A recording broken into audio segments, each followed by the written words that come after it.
청나라는 여진족이 세운 국가인데요.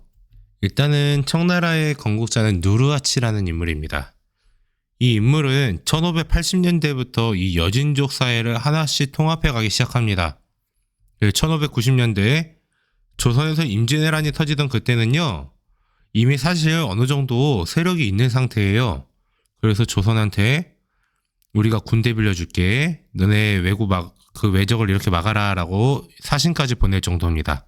물론 조선은 오랑캐 놈들의 도움을 받을 필요 없다라고 하면서 단호히 거절합니다. 자, 어쨌든 간에 그 틈을 타서 명나라는 조선을 돕고 있고, 조선은 연락에 일본에다가 전쟁하고 있는 이 틈을 타서 여진족들은 세력을 더 키웁니다. 그래서 이렇게 8개 깃발 아래 기 써져 있는 이 8개 깃발이 있죠. 이 8개 깃발 아래에 이렇게 피라미드식으로 구조가 내려갑니다. 이런 군사 조직을 팔기제라고 합니다. 몽골의 칭기스칸에게는 천호제가 있었듯이 이 누르하치에게는 팔기제라는 군사제도가 있습니다. 이 군사제도를 바탕으로 해서 더 성장한 여진족들은 이 누르하치가 드디어 1616년에 여진 전체를 통합해서 자기들의 조상 금나라를 이어받는다라고 해서 이제 후금을 만들게 돼요. 자, 이렇게 누르하치가 후금을 건국하고 나서 누르하치는 명나라를 계속 공격합니다. 그 만리장성을 공격하던 도중에 이제 그 폭탄이 날아와서 그 폭탄 파편에 맞아서 그걸로 인한 후유증으로 죽습니다. 현대 의학을 전공한 의사들이 판단했을 때는 이게 아마 그 파상풍에 걸려서 죽은 것일 것이다 라고 그렇게 추정은 합니다. 하지만 뭐 정확한 거는 알 수 없기 때문에 어디까지나 추정입니다. 자, 누르하치가 죽은 다음에는 홍타이지라는 사람이 등장합니다. 누르하치의 당연히 아들이겠죠. 얘는 몽골 지역까지 정복한 다음에 국가 이름을 청으로 바꿉니다. 후금에서 청으로.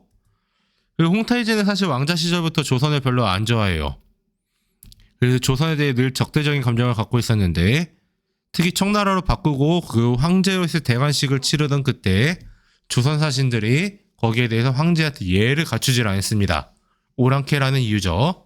그래서 조선을 쳐들어갑니다. 그 사건이 바로 병자호란이죠. 병자호란 1636년 12월, 양력으로 치면 37년 1월이었단 소리예요. 그때 쳐들어오니까 강은 꽁꽁 얼어가지고 뭐 조선이 어디 도망가지도 못하고 남한산성에 갇혀 있다가 결국에는 항복하게 되죠. 자, 이렇게 홍타이지까지 집권하지만 그 다음에 집권한 게 바로 순치제라는 사람입니다.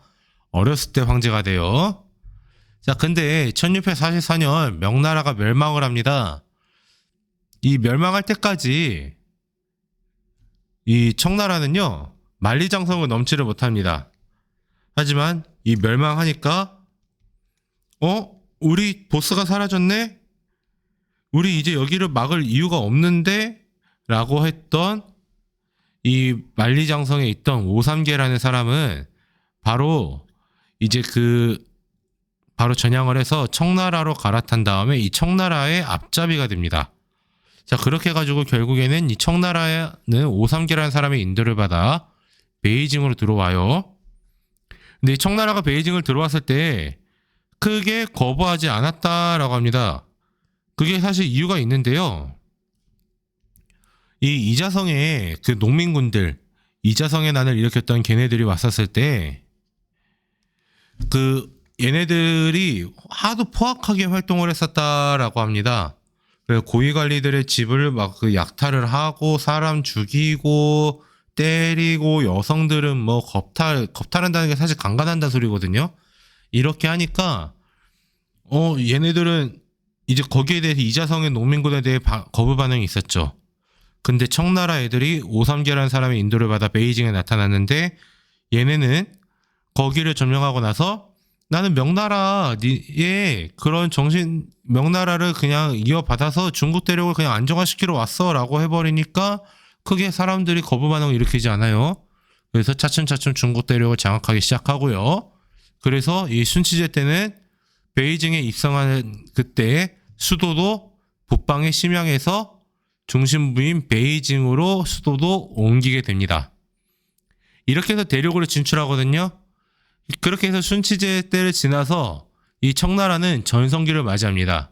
청나라의 전성기는 바로 강희제, 옹정제, 걸륭제 이 3대 130여 년의 기간 동안을 거의 140년 가까이 되는 이 기간이 전성기다라고 이야기를 해요. 자, 먼저 전성기를 가져온 강희제의 이야기를 한번 볼게요. 자, 강희제 같은 경우는요, 황제가 됐어요. 자, 그 다음에 이제 점점 중국 땅을 차지해서 세력이 점점 넓어집니다. 하지만 이 중국에 처음에 들어올 때 협조를 했던 오삼계를 비롯해서 경정충, 상지신 이런 애들이 이 남부 지역에서 일종의 군사 세력을 형성할 수 있도록 허용을 해줍니다. 그게 바로 번이라는 거를 설치할 수 있도록 하는데요. 그 3인방에게 하나씩 설치했기 때문에 그걸 합쳐서 3번이라고 이야기를 합니다. 근데 황제가 점점 영역을 확장해 나가면서 봤었을 때는요, 이 번이라는 게 없어야 될 것 같단 말이죠. 그래야지 황제의 권력이 확실하게 다져질 것 같아요. 그래서 이 번을 축소시키니까 얘네가 반란을 일으켜요. 그 사건을 3번의 난이라고 합니다. 어쨌든 간에 이 반란은요, 거의 한 8년 정도 진행이 되는데요. 결국에는 강희제가 이거를 진압을 합니다. 자, 그리고 여전히 청나라를 반대하는 반청 세력이 있어요. 근데 얘네가 육지에서 점점 밀려서 어디까지 가냐면 타이완 섬까지 갑니다. 타이완에 있던 반청 세력들도 진압을 하는데 대표적인 게 바로 이 정성공인이라는 사람이 이끄는 세력이 대표적인 겁니다. 자, 이렇게 했더니 북쪽에서는 또 이제 러시아 애들이 밀고 내려오기 시작합니다. 그래서 국경 지역의 네르친스크에서 조약을 체결함으로써 이 북쪽의 국경도 안정화시킵니다. 자, 이렇게 안정화가 되니까 국가에서는 이제 확실히 기틀을 다져지고 태평성대가 오기 시작하는 겁니다. 강희제 때는 그래서 1711년에 뭐라고 발표하냐면은, 자, 다음에 1712년부터 태어난 성인 남자에게는 인도세, 사람 개개인에게 매기는 세금을 면제해줄게 라고 선포하는 그런 일까지 벌어지는 거죠. 자, 그렇게 해가지고 이렇게 전성기를 향해 달려나갑니다. 자, 그 다음에 황제였던 옹정제는요, 군기처라는 기구를 설치합니다. 청나라 역사에서는 이 군기처 중요합니다. 여기를 설치하고요, 또 비밀 상주문제도라고 해가지고 황제한테 뭐 정식 루트 안 밟고 뭐 다이렉트로 이제 글을 올릴 수 있는 이런 제도를 만들어 놔요. 자, 근데 군기처는 우리나라로 치면 국가정보원 같은 기구입니다. 국가의 모든 정보가 몰리는 곳이죠. 자, 그리고 모든 정보가 황제한테 와요. 그럼 결정도 황제가 하겠죠. 군기처는 사실상 황제의 비서실이 돼요. 그렇게 해가지고 황제에게 집중이 되면서 황제가 모든 걸 할 수 있는 이 권한이 강화가 됩니다. 또 옹정제는요, 어떤 법도 실시하냐면 황태자 밀건법이라는 것도 실시합니다. 자, 황태자가 되기까지 너무 힘들었어요. 옹정제는 황제가 되기까지. 그러니까 이 자금성 어떤 건물의 현판에 무슨 전 이렇게 써져 있겠죠. 땡땡전 이렇게. 여기 뒤에다가 다음 후계자가 될 사람의 이름을 적어서 숨겨놓습니다. 이 뒤에. 그런 다음에 황제가 죽으면 꺼내보게 한 거예요. 자, 이렇게 하는 거는 형제들끼리 능력으로 싸우라는 거지, 이제 자기가 못 잡아먹어서 안 달라고 서로 죽이고 그 짓거리는 하지 말아라 라고 이야기한 겁니다. 자, 그런 다음에 자기 아버지인 강희제가 만들어 놓은 세법을 한순 더 업그레이드 시켜서 지정은제라는 새로운 세법을 실시하는데, 이거는 다음에 경제 파트 다룰 때 한번 볼게요. 그리고 마지막 걸륭제 때, 이때는 완전 최전성기입니다. 영토를 최대로 확보해요. 그래서 어떠한 개념이 등장하냐면요, 이 지역은 여진 근거지입니다. 그리고 여기는 정복한 땅이죠. 그래서 이 지역은 이제 황제가 직접 통치하는 직할령이고요. 나머지 지역은 번부라고 해서 간접 통치합니다. 뭐냐면 여기에서 원래 있던 애들한테 자치를 허용해 주면서 이 넓은 제국을 운영했다라는 거예요. 참고로 본 영상 시작할 때 이 만주족이 세운 청나라라고 했는데 이 여진족이요. 이게 점점 세워질 때쯤, 국가가 세워질 때쯤 되면은 명칭이 만주족으로 바꿔 부르기 시작합니다. 그러니까 어느 한순간에 갑자기 나 만주족 할래였던 거는 아닌 것 같아요. 점점 바뀌고 있어요. 자, 이렇게 해가지고 권룡제 때 가면은 최대 영토로 확보하면서 직할령과 범부가 나뉘어지고요. 그리고 여기 있는 우리 지도에 보면은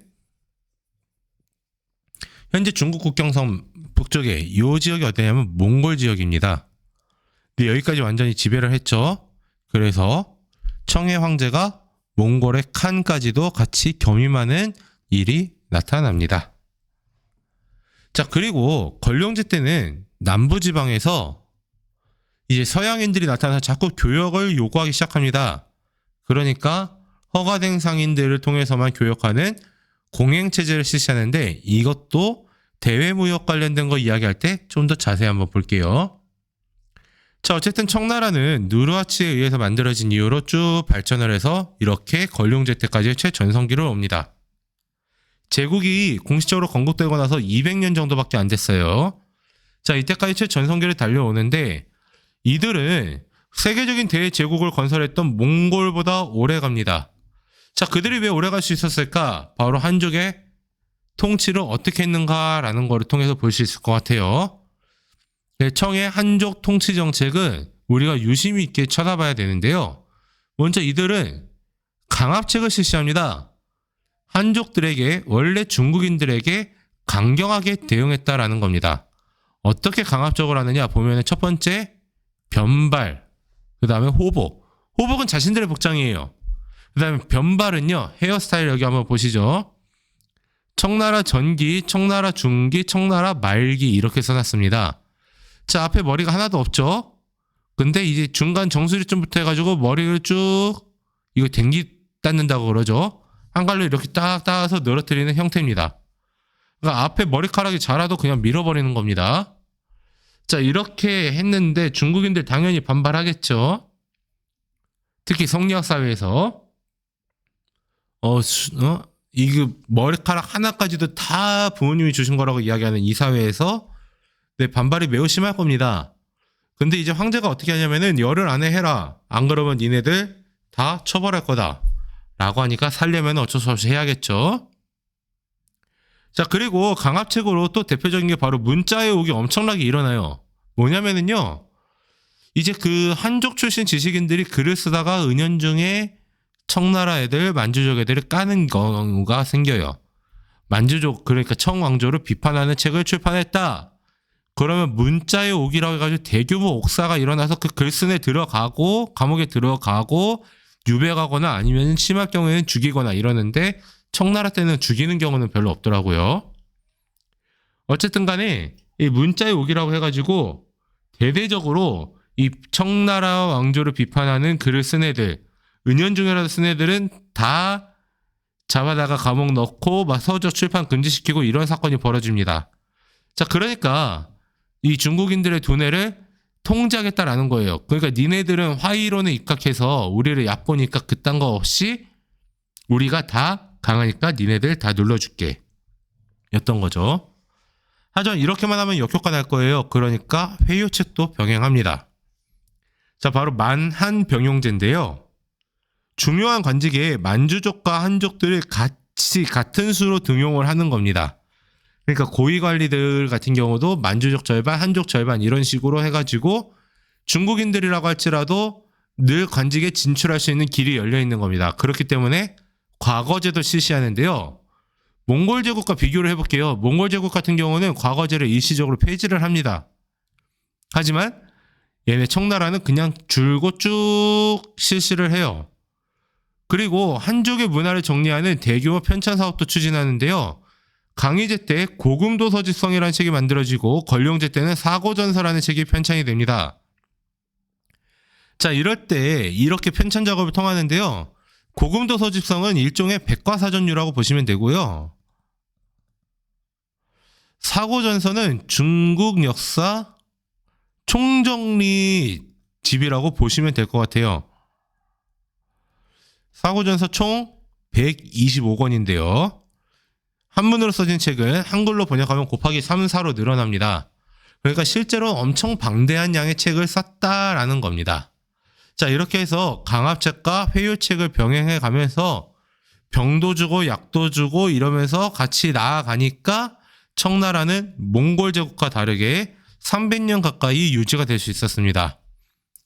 그래서 청왕조 같은 경우는 1616년부터 시작해서 1912년 2월 달까지 갑니다. 그러니까 거의 300년 간 거죠. 자, 명나라 왕조도 1368년부터 1644년.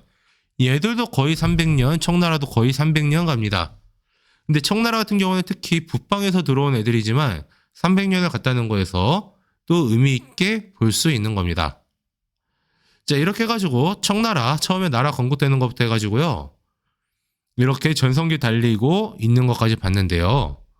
자, 우리는 그러면은 이쯤에서 청나라 이야기 좀 슬슬 마무리해보고 다음 영상에서는 이 명나라와 청나라 시대를 하나로 묶어서 볼 거예요. 이 명청시대의 특징들이 어떠한가 한번 다뤄보도록 하겠습니다.